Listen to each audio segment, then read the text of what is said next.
کہ مکمل تعلیم انسان کو ایک مزاج عطا کرتی ہے. وہ کہتا ہے کہ اللہ ہم نے تمہیں یہ کیا ہو یہ اللہ کی بڑی یہ اللہ کی یہ کرتا یہ جناب رسول اللہ صلی اللہ علیہ وسلم کی حیات طیبہ کی تعلیمات کا راستہ. تو یہ ہمارے حالات جو ہم سے چلے گئے اور یہ تعلیمات ہمارے لیے چھوڑ گئے, یہ رویے ہمارے لیے چھوڑ گئے. تو ہمارے اکابر نے ہمارے لیے جو چیزیں چھوڑی ہیں اس پہ عقیدہ بھی ہے, علم بھی ہے اور علم کے ساتھ رویے بھی.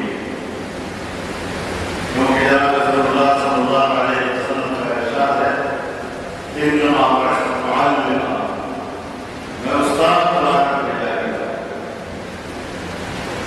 ایک ہے تعلیم اور دوسرے ہے تربیت اور دوسرے ہے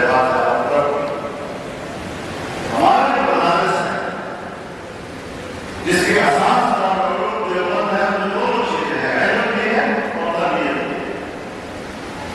جس طرح کا علم اس طرح کی زندگی, لباس سے لے کر آپ کے تمام اعمال اور اس بات کی میری بات انہوں نے ہمیں جہاں علم لیا, جہاں کتاب سکھائی, وہاں آپ نے ہمیں آداب بھی سکھایا. اور ایک طالب علم کا تعلق دوران ہے طالب علم کی بیان وقتی کے ساتھ تعلق, ایک استاد کے ساتھ اس کا تعلق اور ایک مدرسے کے ساتھ اس کا تعلق. مدرسہ ماں ہے, مادر علم بھی ہے, پھر ماں کے جو آداب ہوتے ہیں اور اس کے ساتھ ادب کا علاقہ ہونا چاہیے. اگر وہ نہیں ہوگا تو اتصال فیض نہیں کر سکے.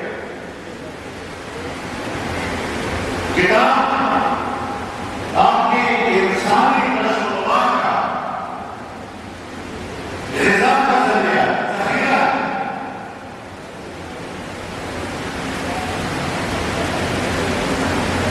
یہ غذا حاصل کر کے ہم انسان بنتے ہیں, اچھے انسان بنتے ہیں, ایک اچھے مسلمان بنتے ہیں.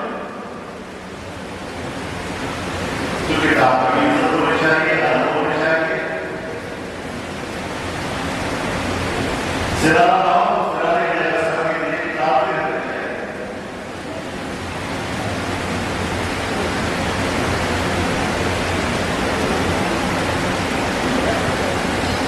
ختم کی جگہ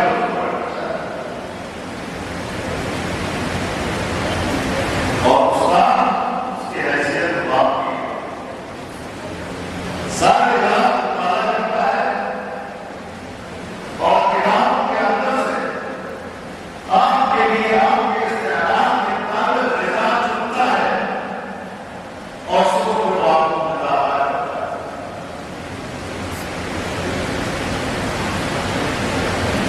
اس تعلق کی وجہ سے اس کو اگر مفید بنانا چاہے اور ہم چاہیں کہ ان دنوں سے ہم اتصال فیض کریں تو پھر علاقہ ادب کا ہونا چاہیے.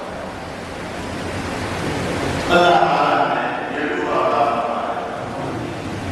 ادب اعمال کا نور ہے اور ہماری اساتذہ زندگی سیکھتے ہیں.